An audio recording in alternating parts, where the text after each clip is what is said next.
नमस्कार, मैं हूं आपके साथ अंकिता पाल। बुलेटिन की शुरुआत करते हैं। हरियाणा में नई सरकार बनने के बाद में शुक्रवार को एक दिवसीय विधानसभा सत्र बुलाया गया है, जिसमें प्रोटेम स्पीकर रघुवीर कादियान ने सभी नए विधायकों को बधाई दी, साथ ही पद एवं गोपनीयता की शपथ दिलाई है। और इस दौरान सीएम नायब सिंह सैनी ने भी विधानसभा में विधायक के तौर पर शपथ ली है। इस दौरान सभी ने विधानसभा में अपनी बात रखी। नवनिर्वाचित विधायक विनेश फोगाट ने कहा कि पहले दिन विधानसभा में बैठकर अच्छा लगा, जिसके बाद कार्रवाई को अनिश्चितकालीन के लिए स्थगित भी कर दिया गया।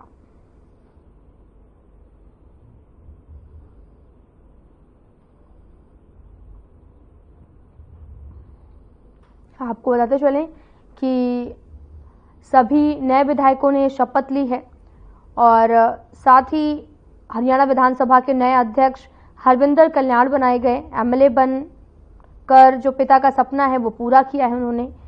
और आपको बताते चले कि करनाल के घरौंदा से बीजेपी विधायक हरविंदर कल्याण हरियाणा विधानसभा के नए अध्यक्ष बने हैं।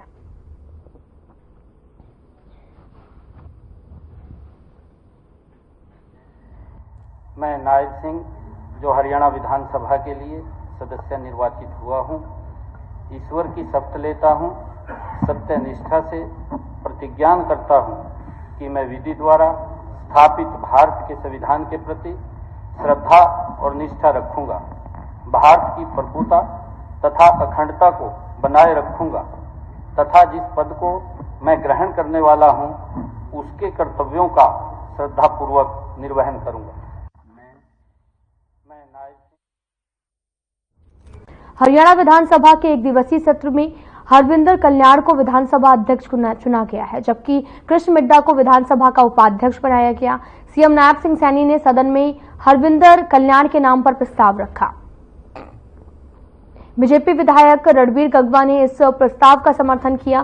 प्रोटेम स्पीकर रघुवीर सिंह कादियान ने अन्य दलों की तरफ से कोई विरोध नहीं जताए जाने के बाद हरविंदर कल्याण की नियुक्ति की घोषणा की है। इस चुनाव के साथ ही 57 साल के कल्याण 15वीं हरियाणा विधानसभा के 18वें अध्यक्ष बने। तो वहीं कैबिनेट मंत्री कृष्णलाल पंवार ने सदन में कृष्ण मिड्डा को उपाध्यक्ष चुने जाने का प्रस्ताव रखा था, जिस पर विधायक घनश्याम अरोड़ा ने भी समर्थन दिया और कृष्ण मिड्डा को भी सर्वसम्मति से विधानसभा का उपाध्यक्ष चुना गया है।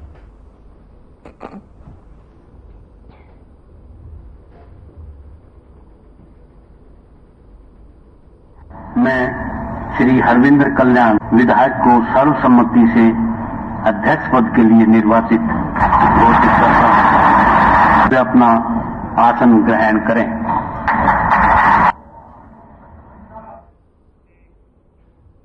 हरियाणा के राज्यपाल बंडारू दत्तात्रेय ने आपको बताते चले कि शुक्रवार को राजभवन में 7वीं बार हरियाणा विधानसभा के सदस्य चुने गए।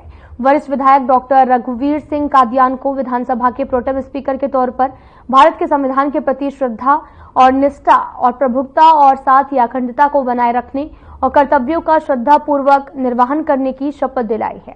शपथ ग्रहण समारोह में उपस्थित मुख्यमंत्री नायब सिंह सैनी ने डॉक्टर रघुवीर सिंह कादियान को विधानसभा का प्रोटेम स्पीकर बनने पर शुभकामनाएं दी हैं।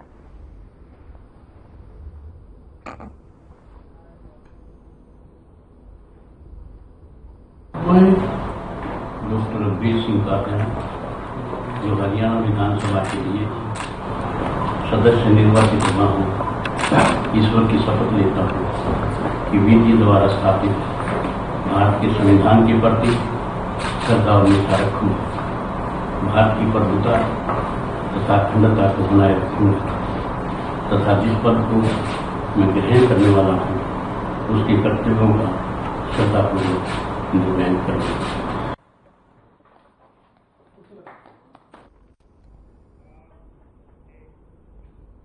राज्यपाल बंडारू दत्तात्रेय और साथ ही मुख्यमंत्री नायब सिंह सैनी ने शुक्रवार को राजभवन में आयोजित एक भव्य समारोह में संयुक्त रूप से हरियाणा राजभवन एक दृष्टि नामक कॉफी टेबल बुक का अनावरण किया है। राज्यपाल ने पुस्तक के महत्व पर प्रकाश डालते हुए कहा कि ये प्रकाशन हरियाणा के मूल्यों, विरासत और परंपराओं का एक स्थायी प्रमाण है, जो हमारे नागरिकों को राज्य की प्रशासनिक और सांस्कृतिक विरासत से जोड़ता है। मुख्यमंत्री ने कॉफी टेबल बुक की प्रशंसा करते हुए कहा कि ये एक महत्वपूर्ण उपलब्धि है जो हरियाणा के समृद्ध सांस्कृतिक, लोकाचार और शासन में राजभवन की महत्वपूर्ण भूमिका को दर्शाती है। ये स्मारक पुस्तक हरियाणा राजभवन की स्थापत्य कला की भव्यता और राज्य के सांस्कृतिक कार्यक्रमों और राज्यपाल की तरफ से भाग लिए गए संबोधित किए गए महत्वपूर्ण कार्यक्रम को दर्शाती है।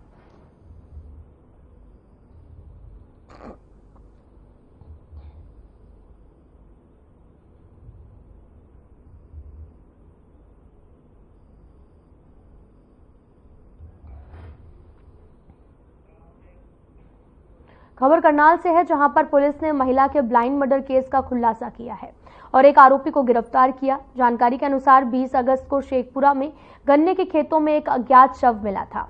सूचना मिलते ही मौके पर पहुंची पुलिस ने शव को कब्जे में लिया और वहीं पुलिस के अनुसार शव की पहचान नहीं हो सकी है। और साथ ही उप पुलिस अधीक्षक नैब सिंह ने बताया कि आरोपी को गिरफ्तार कर मामले की जांच की जा रही है।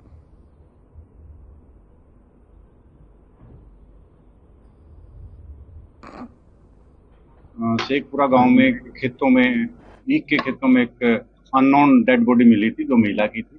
तो उसके ऊपर नियमानुसार शिकायत मिलने पर मुकदमा दर्ज किया गया।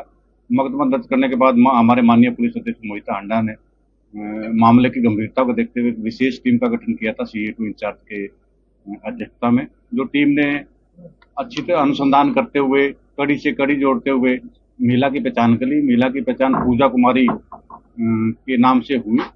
पूजा कुमारी जो कि बेगूसराय बिहार की रहने वाली थी और पिछले 3 साल से करनाल में रह रही थी। संजीत कुमार के साथ रिलेशन में रह रही थी। अनुसंधान के दौरान पाया गया कि 17 तारीख को संजीत कुमार और ये मृतका महिला पूजा के बीच में झगड़ा हो गया था। उस झगड़ा को लेकर इन दोनों में इतना ज्यादा बढ़ गया कि इसने इसकी गला घोटकर हत्या कर दी।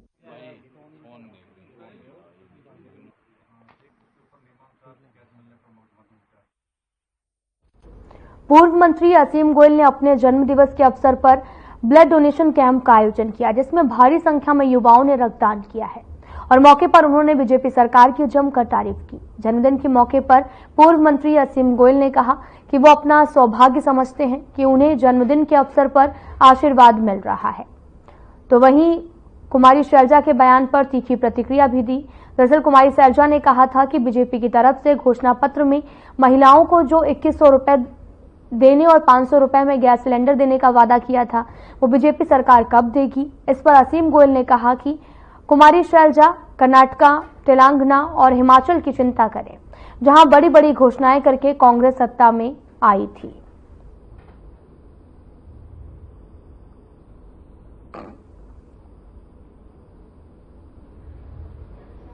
आज मैं अपना सौभाग्य समझता हूं कि मुझे जन्मदिवस के अवसर के ऊपर इतने हमारे साथियों का आशीर्वाद मिल रहा है, शुभकामनाएं मिल रही हैं। और आज साथियों ने एक ब्लड डोनेशन कैंप का जो है आयोजन किया था और सुबह से ही हमारे युवा साथी, हमारे अन्य साथी बड़ी संख्या में मुझे आशीर्वाद देने के लिए, और समाज का एक जो रक्तदान कैंप के नाते एक समाज की सेवा का काम है उसको करने के लिए बढ़ चढ़ के आ रहे हैं। बहुत अच्छी चहल पहल है।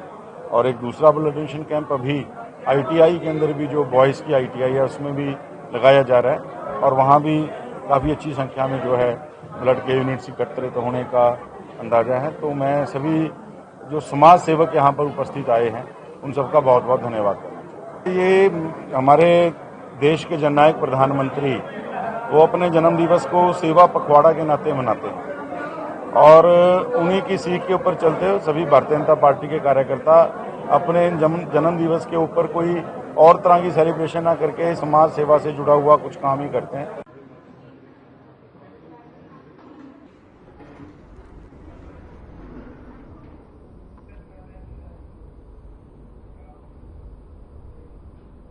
डेंगू के केस अभी लगातार बढ़ रहे हैं, लेकिन अगर डॉक्टर की माने तो ये राहत की बात है, क्योंकि पिछले साल से इस बार साल की डेंगू के केस काफी कम है। फिलहाल अंबाला में अब स्वास्थ्य विभाग अब सभी सरकारी विभागों को भी नोटिस जारी किए गए। लगातार बढ़ रहे डेंगू के मामलों को लेकर स्वास्थ्य विभाग चेकिंग कर रहा है और अब पुलिस चौकी, थाने के साथ साथ सभी सरकारी अस्पतालों और सरकारी विभागों में चेकिंग की जा रही है। अगर कहीं पर लापरवाही मिलती है तो नोटिस दिया जाएगा और फिर चालान किया जाएगा। और विभाग अब तक 8500 के करीब नोटिस जारी कर चुका है और अभी तक लगभग डेंगू के 47 मामले हैं। अंबाला में अब स्वास्थ्य विभाग पुलिस प्रशासन समेत अन्य सरकारी विभागों के चालान काटने की तैयारी है।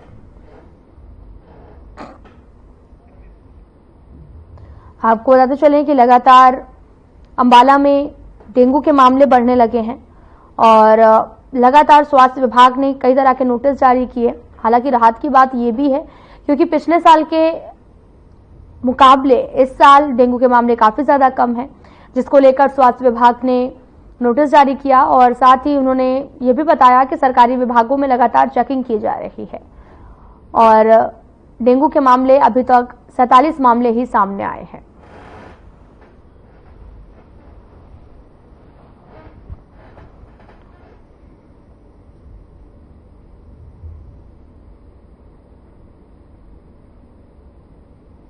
सैंतालीस केसेस आ चुके हैं जो कि डेंगू के हैं और ये हमारे सिटी, कैंट, नारायणगढ़, शहजादपुर एक्सेट्रा सभी जगह काफ़ी मतलब मैं कहूँगा कि डेंगू व्यापक है। और इसके लिए मैं ये जरूर कहूँगा कि पिछले साल के जो अगर हम कंपैरिजन करें तो काफ़ी कम है, परंतु इसमें समाज का योगदान की आवश्यकता ज़्यादा है जो अगर कंट्रोल कर सकते हैं। नोटिस वगैरह भी जारी किए हैं? हाँ, अब तक लगभग 8,500 से ज़्यादा नोटिस हम लोगों को दे चुके हैं और नोटिस तब दिया जाता है जब कहीं किसी घर में लार्वा जो डेंगू का जो मच्छर है उसके लार्वा मिलता है तो उसको नोटिस जारी करते हैं, क्योंकि इसमें हमारी 60 बीडी चेकर्स की टीमें लगी हुई हैं, इसमें हेल्थ वर्कर भी जाते हैं। त्योहारी सीजन शुरू हो चुका है। त्योहारी सीजन में रेलवे स्टेशन पर यात्रियों का आना जाना लगा रहता है क्योंकि दुर्गा पूजा, छठ पूजा, दिवाली, गुरु पूर्व के दौरान यात्रियों की ज्यादा भीड़ रेलवे स्टेशन पर देखने को मिलती है। इसलिए त्योहारों के दौरान धार्मिक स्थानों, भीड़भाड़ वाले सार्वजनिक स्थानों जैसे कि बस स्टैंड, रेलवे स्टेशन और ट्रेन और संवेदनशील स्थानों पर असामाजिक तत्व शरारत करके गड़बड़ कर सकते हैं। त्योहारों के दौरान उत्तर प्रदेश और बिहार की तरफ जाने वाली ट्रेनों में अधिक भीड़ होती है और सभी यात्री अपने गांवों की तरफ अपने परिवार के साथ में त्योहार मनाने के लिए रवाना होते हैं। इसलिए पुलिस प्रशासन सख्त पहरा देता नजर आ रहा है और किसी प्रकार के स्टेशन पर घटना ना हो सके, इसलिए स्टेशन पर यात्रियों की चेकिंग भी की जा रही है।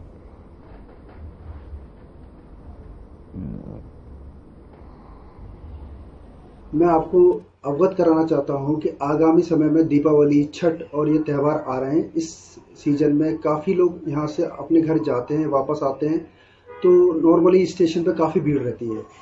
इस भीड़ का फ़ायदा उठा के असामाजिक तत्व हुए, ये लोग सब जनता के साथ अपराध में शामिल हो जाते हैं, उनके बैग चोरी कर लेते हैं या जहर खुरानी जैसी घटनाएं घटित होती है।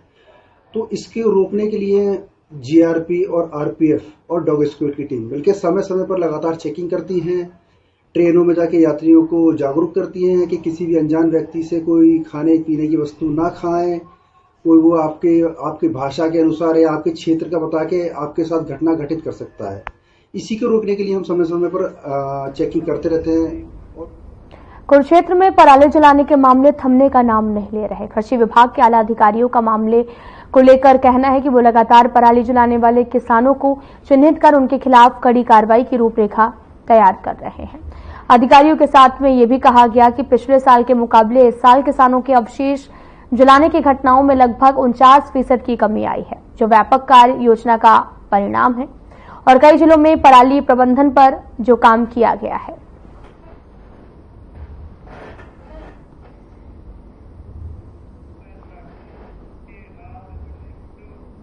हरियाणा सरकार ने दिवाली के अवकाश की तारीख में बदलाव किया है और दिवाली का अवकाश 31 अक्टूबर को होगा, जबकि पहले ये 1 नवंबर को घोषित किया गया था।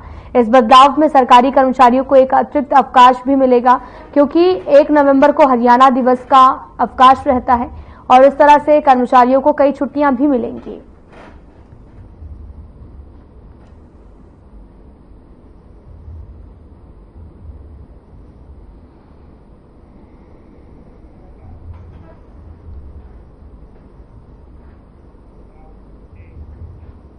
करनाल में दिवाली पर्व पर होने वाली आगजनी की घटनाओं पर काबू पाने के लिए दमकल विभाग अलर्ट हो चुका है।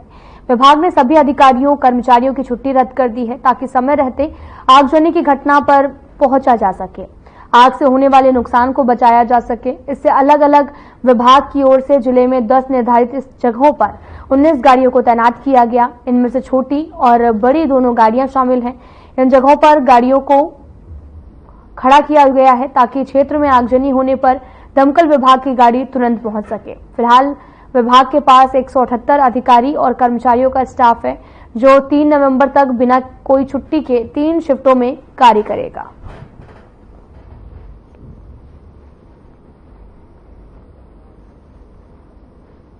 जी हाँ, दिवाली का त्यौहार नजदीक है बिल्कुल, जिसमें आगजनी घटनाएं बहुत होती हैं, तो इसलिए हमने सभी अधिकारियों और स्टाफ का छुट्टी शेड्यूल रद्द कर दिया है, छुट्टियां रद्द कर दी हैं, ड्यूटीज रद्द कर दी हैं। कोई इमरजेंसी में कोई हॉस्पिटलाइज होता है तो उसको इमरजेंसी देख के छुट्टी दी जाती है और सबकी छुट्टी बंद है। आगजनी के मामलों में क्या कुछ अपडेट? आगजनी के मामले में ये दिवाली पे टाइम लगती आग, तो जिले में 19 गाड़ियां हैं छोटी बड़ी तीन मिला के, वो जगह जगह तैनात कर रखी है हमने।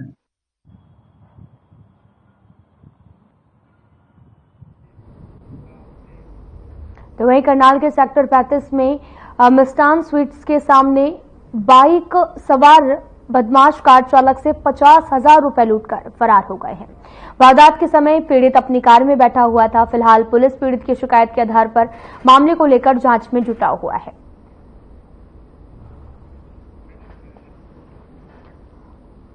पुलिस आरोपियों की तलाश में जुटी हुई है।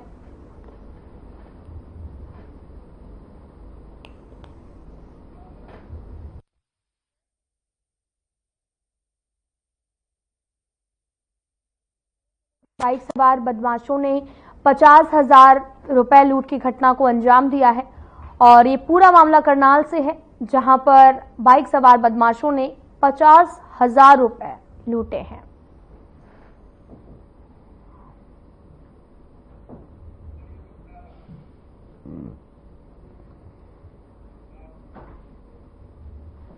पिहोवा में सरस्वती तट पर स्थित सिद्ध डेरा बाबा गरीबनाथ मठ में महान पीर शेरनाथ की ओर से 8 मान 32 धुनी और शंखा ढाल भंडारा किया जाएगा। इस भंडारे में हरियाणा, पंजाब, हिमाचल, दिल्ली, गुजरात, उड़ीसा सहित अनेक राज्यों से नाथ संप्रदाय के साधु संत भाग लेंगे। इसको लेकर जानकारी देते हुए डेरा सिद्ध बाबा गरीबनाथ मठ के पीर शेरनाथ योगी ने बताया कि 27 और 28 अक्टूबर को 2 दिवसीय कार्यक्रम आयोजित किया जाएगा। इस कार्यक्रम में योगी पीर बालकनाथ, जोरी पीर और लहरनाथ योगी पीर शेरनाथ जोगी सहित 8 पीर भाग लेंगे। समारोह में 28 अक्टूबर को उत्तर प्रदेश के मुख्यमंत्री योगी आदित्यनाथ, प्रदेश के मुख्यमंत्री नायब सिंह सैनी सहित अनेक मंत्री भाग लेंगे।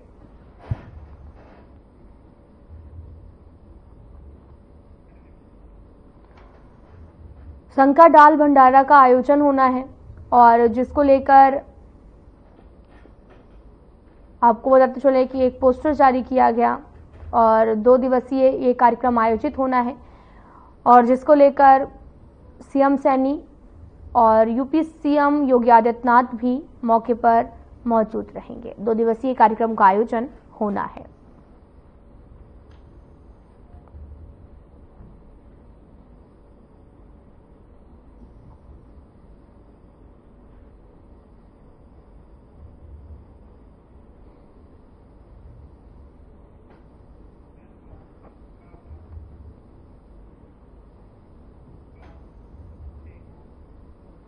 बहादुरगढ़ जिले के सेक्टर 6 में प्रशासन का बुलडोजर चला है और सेक्टर वासियों की शिकायत के बाद यहां से अवैध झुग्गियों को हटाया गया और यहां पर सेक्टर में रह रहे लोगों के विरोध के कारण नब के साथ में मिलकर झुग्गियां और दुकानें हटाई गई हैं।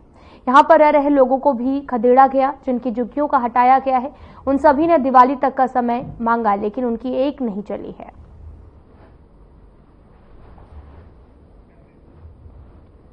बहादुरगढ़ में बुलडोजर गर्जा, जहां पर अवैध झुग्गियां और दुकानें हटाई गई। दिवाली तक का समय भी मांगा गया था, लेकिन उसके बावजूद भी अतिक्रमण तेजी से कराया गया है। तस्वीरें भी आपको दिखा रहे हैं जो कि बहादुरगढ़ से हैं, जहां पर प्रशासन का बुलडोजर चला है। बहादुरगढ़ में कई अवैध निर्माणों को तोड़ा गया, हटाया गया और साथ ही दिवाली तक का समय भी मांगा गया था। उसके बावजूद भी अवैध झुग्गियां और दुकानें हटाई गई हैं। हरियाणा और दिल्ली में वायु प्रदूषण का स्तर लगातार बढ़ रहा। दिल्ली का AQI 306 तक पहुंच गया, जबकि हरियाणा के 6 शहरों का AQI 200 के पार है। भिवानी जिले की हवा सबसे ज्यादा खराब है। प्रदूषण का स्तर बढ़ने से बुजुर्गों और बच्चों को सांस लेने में दिक्कत हो रही, तो वहीं इन हालातों में डॉक्टरों ने सभी को मास्क लगाने की सलाह दी है।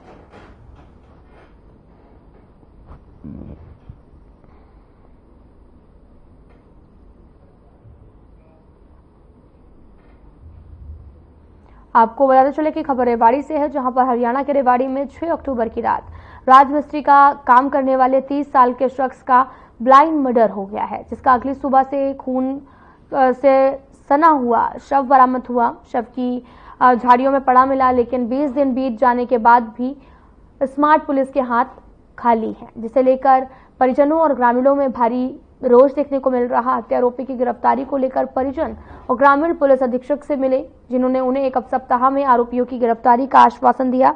पूरी घटना रेवाड़ी के गांव नागल तेजू की है।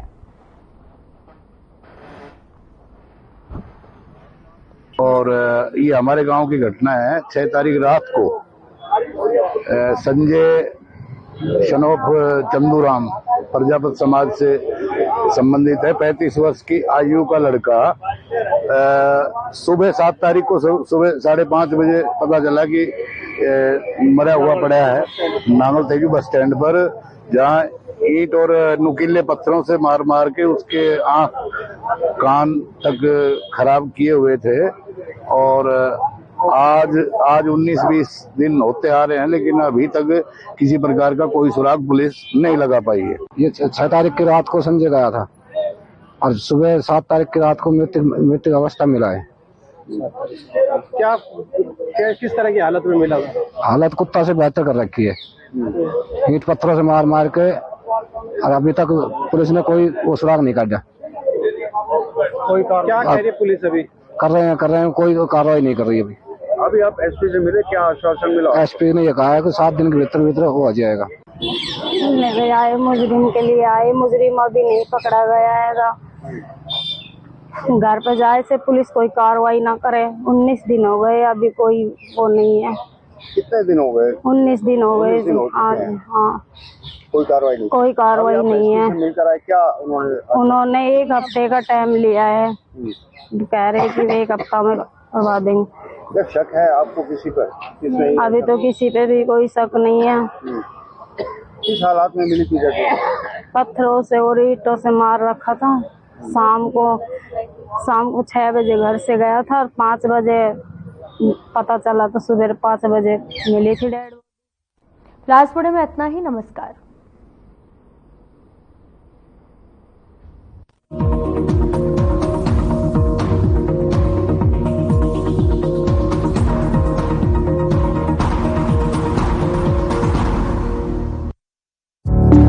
Through constant innovation